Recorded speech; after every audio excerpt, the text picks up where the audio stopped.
This mouth-wateringly charming dish is Kerala-style pea curry. There's a tiny little Kerala mess nearby that we visit every now and then for appams and idiyappams. During pea season, they sometimes serve this pea curry instead of their usual kadala curry. It's always a lovely surprise. It's cozy, comforting, and also flavorful. Naturally, I had to recreate it in our own tiny kitchen. It's quite similar to the more popular kadla curry, only made with peas.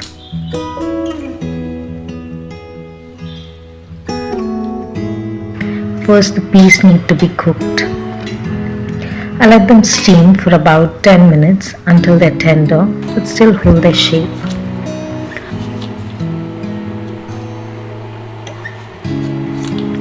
When fresh peas are in season, they bring out a gentle sweetness to the curry. But you could easily make this with dried peas too, and it turns out just as delicious.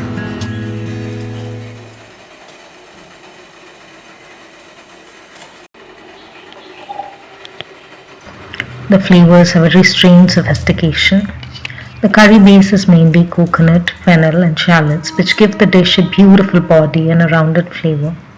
It makes the perfect accompaniment to appams, idiyappams, puttu, and even the humble dosa. Just a bite of a dosa with a scoop of this curry and you're transported straight to heaven.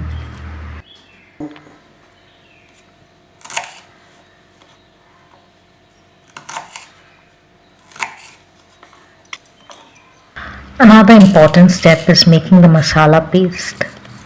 Grind together a handful of coconut, a sprinkle of fennel seeds, a couple of shallots with a little bit of water.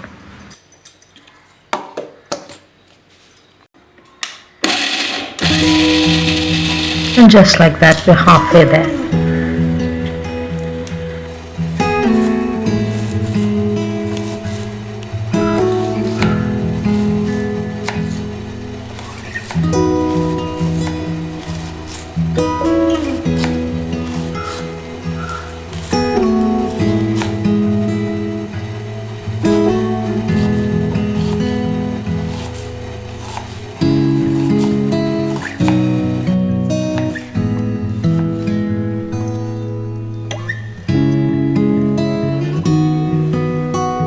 In a kadai, add a generous spoon of coconut oil.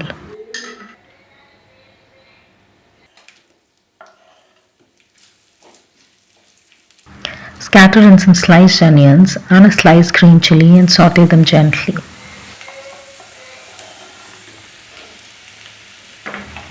As they cook, the kitchen slowly fills with that unmistakable aroma of coconut oil and onions.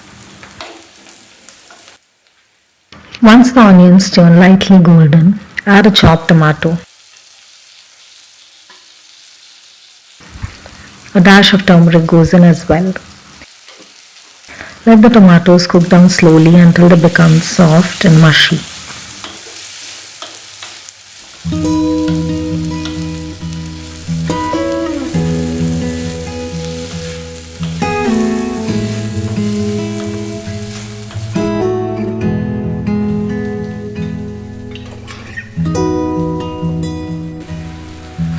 Now comes the hero of the dish, the peas.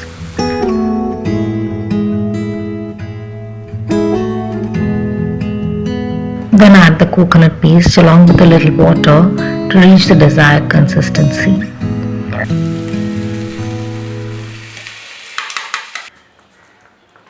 And of course, we must not forget the salt.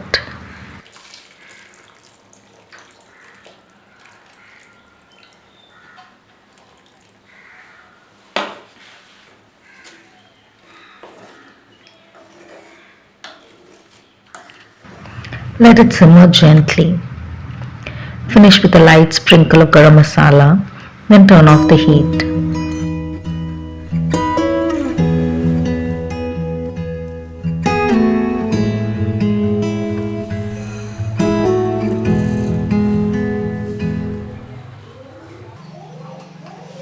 Now for the tempering. In hot coconut oil, add mustard seeds. Once they begin to splutter, add sliced shallots and a sprig of fresh curry leaves. Let them sizzle for a few seconds and then pour it over the curry.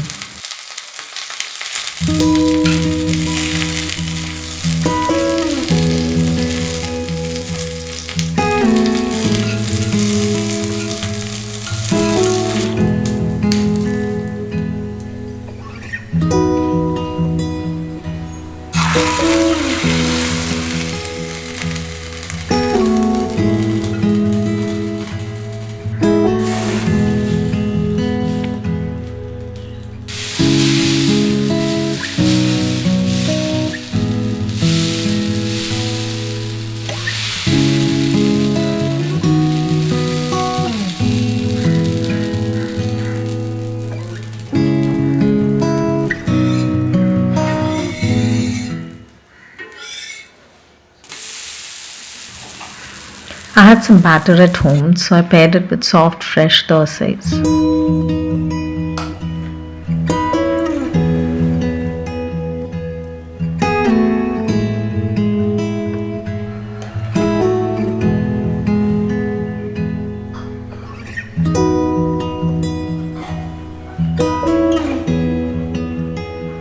It made for a hearty, sumptuous brunch. Until the next recipe, take care and ta-ta.